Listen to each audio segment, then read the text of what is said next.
कांग्रेस नेता संजय छोक्कर ने जहां भाजपा नेताओं पर कई आरोप लगाए हैं, साथ ही उन्होंने समालखा हल्का विधायक मनमोहन भडाना पर भी कई आरोप लगाए हैं। आपको सुनवाते हैं। इससे पहले हम आपको बता दें कि जल्द ही समालखा हल्का विधायक मनमोहन भडाना भी इस बारे में जो उन पर आरोप लगाए हैं संजय छोक्कर कांग्रेस नेता ने, उसके बारे में जल्द ही वह भी प्रेस वार्ता करके आपको जानकारी देंगे कि किस तरह वह विकास कार्य समालखा हल्के में कराए जा रहे हैं।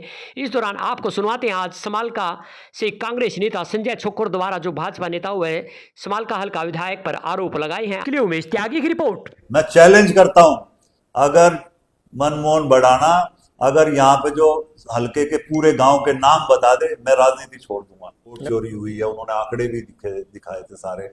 तो अब तो इसलिए ये मुद्दा उठा क्योंकि चुनाव तो राहुल गांधी जी ने वहां पे भी लगातार बिहार में पैदल यात्रा भी करी इस मुद्दे पे कि वोट चोरी होगी, आप इसको सावधान रहना, तो अलर्ट करने के लिए लोगों के भाई जो हरियाणा में हुआ, जो मध्य महाराष्ट्र में हुआ, वो उठाया था। और ये आप देखिए उन्होंने पूरा आंकड़ा दिखाया अभी कितनी वोट चोरी हुई। वो ब्राजील की महिला के नाम से बता फोटो से यहाँ पे वोट डाल रहे हैं एक बूथ पे। मतलब आप इस तरीके से कभी आपको देखा नहीं जाएगा। एक ही बंदा वोट डाल रहा है, 223 वोट एक ही बूथ पे डल रही है। तो जो वोटों के साथ कि भाई जो वोट चोरी हुई है हरियाणा में, और ये हर आदमी हरियाणा का मानता था चुनाव से पहले। जो आप भी चैनल चलाते हैं, जो एग्जिट पोल थे उसमें सब में सरकार कांग्रेस की दिखा रही तूफान था। और इतना मुझे लगता है कि जब 67 सीटें आई कांग्रेस की 2005 में, इस बार कांग्रेस के पक्ष में माहौल था, लोग सरकार बनाना चाहते थे, लेकिन इन्होंने बड़ी जबरदस्त तरीके से मैनेज किया और वोट चोरी करी, वोटों को मैनेज किया और सरकार बना ली। तो ये तो एक तो खत्म हो जाएगी डेमोक्रेसी। आप तो लोकतंत्र तो खत्म हो जाएगा अगर आप दूसरे दलों को, दूसरी पार्टियों को मौका ही नहीं मिलेगा, तो सारे लोग मर जाएंगी पार्टियां, यही लोग बैठ के रह जाएंगे। आज देश का चाहे नौजवान है चाहे आम आदमी है, वो सारी चीजें देख रहा है। अभी हम गांव में गए थे, वहां पे बड़ा मुद्दा था शादी में।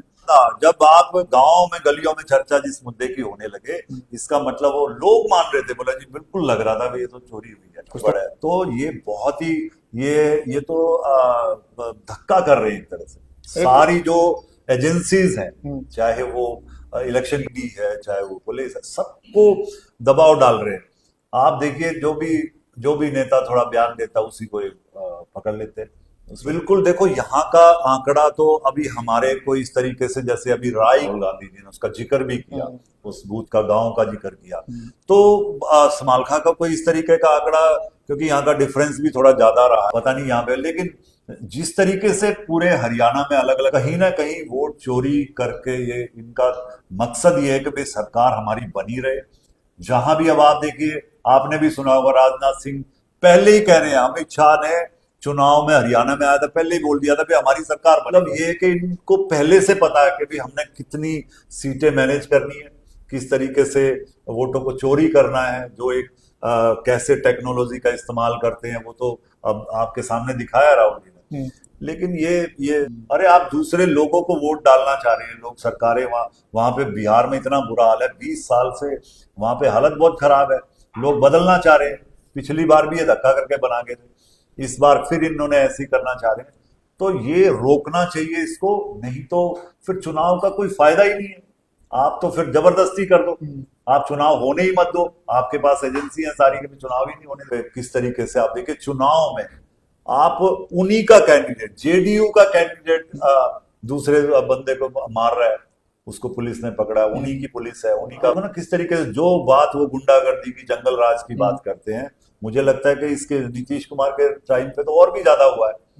वही हालात है सेम, उसी तरीके से लोग बाहर पलायन करते हैं, बाहर नौकरियों के लिए जाते हैं, कोई फर्क नहीं आया। तो लोग बदलना चाह रहे हैं। पिछली बार भी ये जो मुद्दा राहुल जी ने भी नहीं उठाया, मैं वो बताना चाह रहा हूँ। इन्होंने 6 महीने पहले यहाँ पे हरियाणा में एक कमेटी बनाई, उस पर डॉक्टर अर्चना गुप्ता को उसका चेयरमैन बनाया, फिर जिले वाइज कमेटी बनाई। उनका जो काम था, जो बिहार के लोग यहाँ पे, उनको प्रेशर डालना, उनको दबाव डालना कि भाई आपने बीजेपी को वोट डालना है, नहीं तो यहाँ पे आप नौकरी नहीं कर पाओगे। उनको प्रेशर बना रहे थे, उनको मैनेज कर रहे थे यहाँ पे। और अब आप देखो, ट्रेन कोई आपने देखा है कभी ऐसे? कभी चुनाव में आप इस तरीके से ट्रेन भर भर के भेजना है, सरकार ही तो भेज रही है, और उनको दबाव डाल के भी आपने बीजेपी को वोट डालना है, क्योंकि वो सरकार यहाँ बीजेपी की है, देश में बीजेपी की सरकार है, तो वो लोग बेचारे क्या करेंगे? वो उनको लग रहा है भी नौकरी करनी है तो हमें वोट डालनी पड़ेगी। तो ये भी एक वोट धक्का है एक तरह से, वोट चोरी तो है ही है, जबरदस्ती भी कर रहे हैं, चोरी भी कर रहे हैं, जबरदस्ती भी कर रहे हैं, और सारे तंत्र जो हमारे जो एजेंसीज है उनका भी गलत इस्तेमाल कर रहे हैं। तो ये बहुत गलत है, देश के लिए ठीक नहीं। अभी एक साल इन्होंने मनाया भी, एक साल हो गया सरकार को, और लोगों को कह रहे भी आप हमारे को नंबर दो कितने, मैं 0 नंबर, जैसे 0।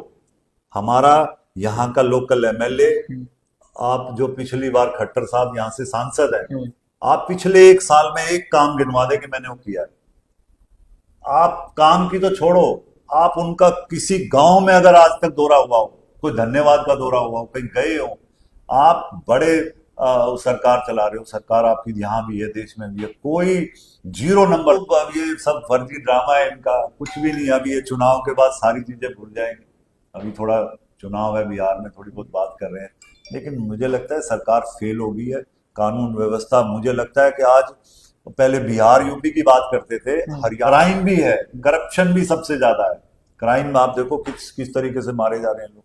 तो फेल है सरकार। हमारा विधायक जो है यहाँ का लोकल, हमने उसको कई बार लोगों को बोला भी आप उनसे बात करो।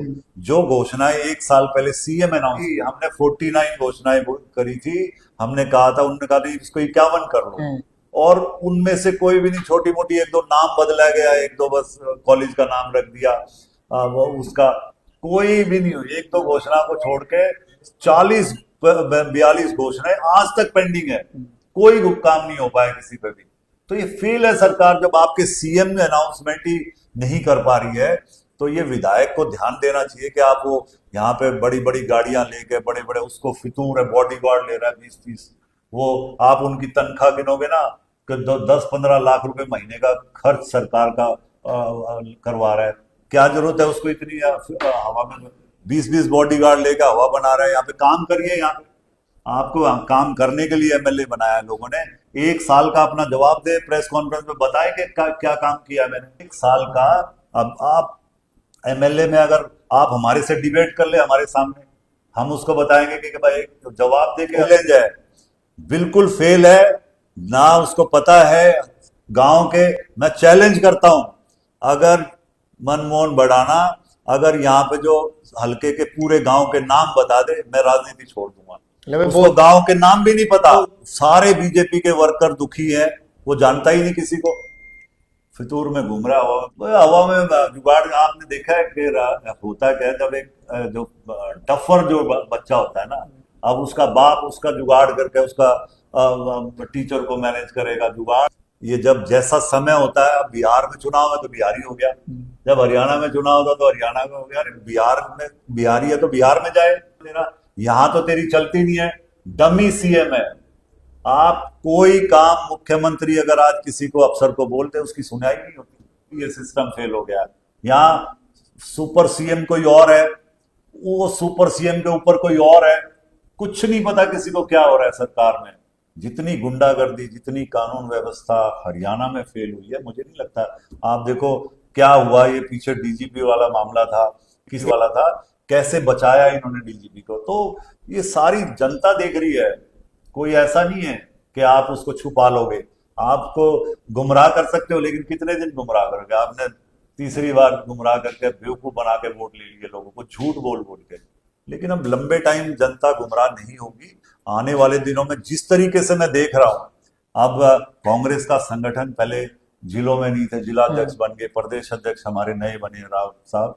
मुझे लगता है जिस तरीके से अब कांग्रेस मजबूती के साथ हर मुद्दे को, जो हमारा काम है, बड़ा रोल होता है, विपक्ष का रोल सरकार से भी ज्यादा होता है हमारा काम।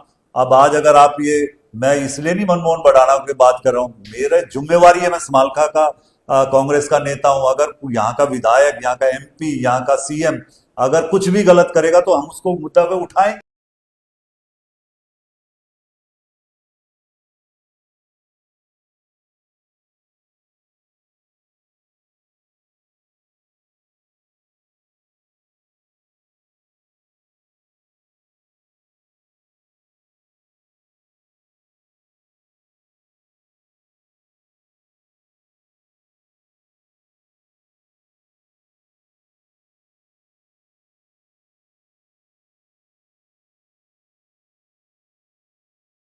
हमारा तो ये घर है, ठीक है। ये तो विधायक तो घूमने आया हुआ है, ये तो इसका तो जुगाड़बाजी, वो इसका कोई लगाव यहाँ के लोगों से नहीं है। लेकिन हमारा तो एक घर है, हम चुनाव लड़े ना लड़े, यहाँ के लोगों के दुख सुख में खड़ा होना, उनकी बात उठाना, उनके मुद्दे उठाना हमारा काम है। अब आगे क्या होगा, चुनाव कौन लड़ेगा नहीं लड़ेगा, एमएलए कौन, वो एक लोगों का काम है। लेकिन हमारी जो जिम्मेवारी हम यहीं के हैं, यहीं पे दुख सुख में लोगों के साथ रहते हैं लगातार। और जो भी कोई बात हमारे पास आता है, आज मुझे लगता है विधायक को लगातार जागरूक करना, सरकार लगातार उन मुद्दे उठाना, अगर जो गलतियां वो कर रहे हैं वो इनको बुरा नहीं लगना चाहिए। सरकार ने अगर काम करना विपक्षी नहीं चाहिए। होगा तो फिर क्या होगा, हम उनको याद दिलाते हैं कि भाई आज आपने 51 घोषणाएं करी थी सीएम अनाउंसमेंट की, आप उनमें से बताओ प्रेस कॉन्फ्रेंस करके, यहाँ का जिला अध्यक्ष या यहाँ का कोई भी नेता के भी इतने काम हो गए हैं, और जो बचे हुए काम है वो कब तक पूरे होंगे, या वो होंगे ही नहीं। आप अगली अनाउंसमेंट तो तब होंगी। तो ये सारी चीजें हैं, हम भी चाहते हैं कि लगातार सरकार के सवाल खड़ा कर करके जो वो गलतियां हैं हम उनकी पकड़े, हम अलर्ट रहे, हम मुद्दे उठाएं, जो कि हमारा विपक्ष का काम है।